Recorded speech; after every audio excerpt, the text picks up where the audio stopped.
नहीं नहीं, एकादशी है कौन, क्यों इसकी इतनी प्रधानता है, क्यों इसकी पुण्यता है, ऐसा क्या है एकादशी में जो इसकी पुण्यता मानी जाए?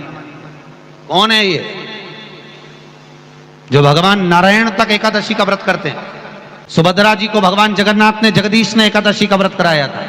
बद्रीनारायण भगवान को माता लक्ष्मी ने एकादशी का व्रत कराया था। क्यों? चंद्रायण एकादशी व्रत की माता। एकादशी है कौन? तो कहा जिसको व्रत करने पर भगवान नारायण भी जिसका व्रत करते हो, भगवान माता लक्ष्मी जिसका व्रत करती हो, वो एकादशी है कौन? तो शास्त्र वर्णन करता है महाराज, स्कंद पुराण का सुंदर चातुर्मास्य खंड के अंतर्गत वर्णन आया है महाराज। एक बार भगवान विष्णु आनंद में विराजमान थे, पद्मावती और माता लक्ष्मी दोनों उनके पास में विराजी हुई थी। भगवान लक्ष्मी और पद्मावती दोनों बेटी, एक सिर के पास, एक चरण के पास। कुछ समय बाद वहीं पर ब्रह्मदेव का आगमन हुआ और ब्रह्मा जी आगमन पाकर भगवान नारायण पद्मावती से लगकर उठे और उठकर लक्ष्मी की ओर झुके। झुकने पर इन तीनों के समागम से भगवान नारायण के हृदय चित्त से एक कन्या प्रकट हो गई। उस कन्या का नाम एका था। क्या नाम था? एका। अब 10 उसके गुण इतने प्रबल थे, वो 10 गुण उसके बड़े प्रबल थे कि वो एका जिसको निहारती थी उसको संपदावान बना देती थी। जिसको देख लेती थी उसके जीवन में वो आनंद की अनुभूतियां करा देती थी। एका जिस मार्ग से जाती थी उस मार्ग के द्वार खोल देती थी। एका का पुण्य इतना पुण्य प्रखर। पद्मावती और लक्ष्मी ने कहा महाराज ये बेटी आपके द्वारा निर्मित हुई है, इसका कन्यादान करना चाहिए। हमारे यहाँ हिंदू धर्म में रीति है, जिस दिन कन्यादान करा जाता है उस दिन व्रत रखा जाता है। अब आजकल रखते कि नहीं रखते हो मालूम नहीं, और कन्यादान करते समय व्रत रखा जाता है। व्रत रखना, एका का कन्यादान करना है। भगवान बोले कन्यादान करें, किसको दें? एका किसको दी जाए? एका प्रदान किसको करी जाए? पुण्यता किसको दी जाए? भगवान नारायण ने उसी समय लक्ष्मी और पद्मा से पूछा, तुम एकादशी के दिन जब आप जल शंकर को चढ़ाने तो रोज ही जाते, जब एकादशी का दिन रहे और शंकर जी के मंदिर में आप जल समर्पित करें तो 3 बार मुख से स्वधा स्वधा स्वधा या स्वधा स्तोत्र का पाठ, जिसमें 12 श्लोक 2-4 हैं। पैसा तो आ रहा है पर घर में टिक नहीं रहा। डॉक्टर में, पुलिस में, एक्सीडेंट आदि में, कहीं गलत जगह पर, व्यसन में अगर पैसा जा रहा है, जुए में, मांसाहार, मदिरा पान, या कहीं आया पैसा, पैसा आने में कमी नहीं, आ रहा है पर टिक नहीं रहा, रुक नहीं रहा।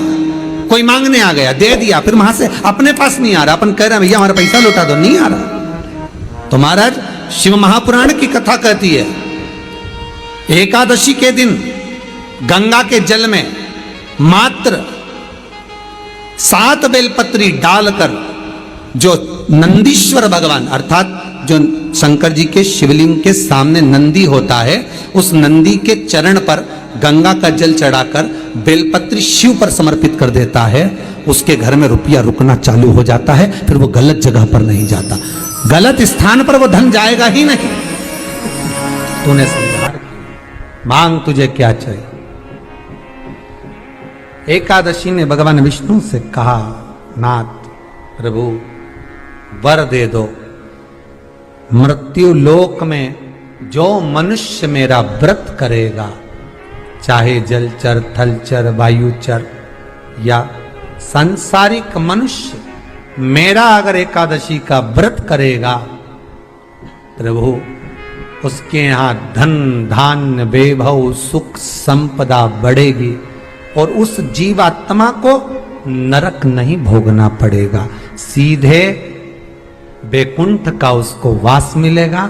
जब जीव आत्मा को लेकर चला जाएगा, यम के दूत जब बंदी बनाकर ले जा रहे होंगे उस जीवात्मा को जिसके प्राण छूटे होंगे, यम के दूत जब बंदी बनाकर ले जा रहे होंगे, तब मुझे वर दो कि मैं इसका हाथ पकड़कर बेतरनी से पार उतार कर सारे नरकों से निकालती हुई आपके धाम में लेकर आऊं। भगवान ने वर दे दिया, तथास्तु। हे एकादशी सुनो, मृत्यु लोक का मनुष्य अन्न का त्याग कर कर, क्योंकि अन्न में एकादशी के दिन पाप पुरुष रहता है, अन्न का त्याग कर कर एकादशी के दिन जो मनुष्य तुम्हारा व्रत धारण करेगा, उस व्रत को करेगा और उस व्रत को धारण करेगा, उसकी मनोकामना पूर्ण होकर वो मेरे ही धाम को जाएगा। ये तो हुआ एकादशी के जन्म की कथा। एकादशी के दिन गंगा के जल में मात्र 7 बेलपत्री डालकर जो नंदीश्वर भगवान अर्थात जो शंकर जी के शिवलिंग के सामने नंदी होता है, उस नंदी के चरण पर गंगा का जल चढ़ाकर बेलपत्री शिव पर समर्पित कर देता है, उसके घर में रुपया रुकना चालू हो जाता है। फिर वो गलत जगह पर नहीं जाता, गलत स्थान पर वो धन जाएगा ही नहीं। बेटा अगर व्यसन में पड़ा हुआ है, मदिरापान में पड़ा हुआ है, मांसाहार में, जुए आदि में जा रहा है, तुम्हें लग रहा है कि मेरा बेटा गलत मार्ग पर जा रहा है, ये मित्र दोस्ती गलत हो रही है, वो सही जगह पर आ जाए। करना है एकादशी। कई लोग इसको धन के लिए भी करते हैं, संपदा के लिए। संपदा के लिए अर्थात जिसका व्यापार नहीं चलता, जिसके घर में पैसा नहीं आता, या नौकरी नहीं लग रही, या सर्विस नहीं लग रही, आप अप्लाई कर रहे हो, जगह जगह जाकर इंटरव्यू भी दे रहे हो और पैसा नहीं आता, तो उसके लिए भी प्रयास किया जाता है। पर उसके लिए यहाँ पर जो धन के लिए करते हैं, उसके लिए विष्णुपदी के लिए करते हैं। मतलब जैसे गंगा के जल में तुलसी के 11 पत्ते डाले जाते हैं और उसको किसी भी नारायण के मंदिर में, राम कृष्ण शिव शंकर नहीं, राम कृष्ण भगवान विष्णु दत्त आदि जितने नारायण के मंदिर हैं, उस मंदिर में किसी भी पात्र में, एक छोटे से पात्र में उसको भरकर रखी जाते हैं महाराज। उससे भी जॉब सर्विस नौकरी में सफलता प्राप्त हो जाती है। परंतु वो भी एकादशी को ही होता है। कुछ देर तक पात्र को रखा जाता है, फिर वही पात्र का जल किसी भी वृक्ष के नीचे डाल दिया जाता है, उससे भी नौकरी के लिए फायदा मिलता है। गंगा का जल कोई साधारण नहीं।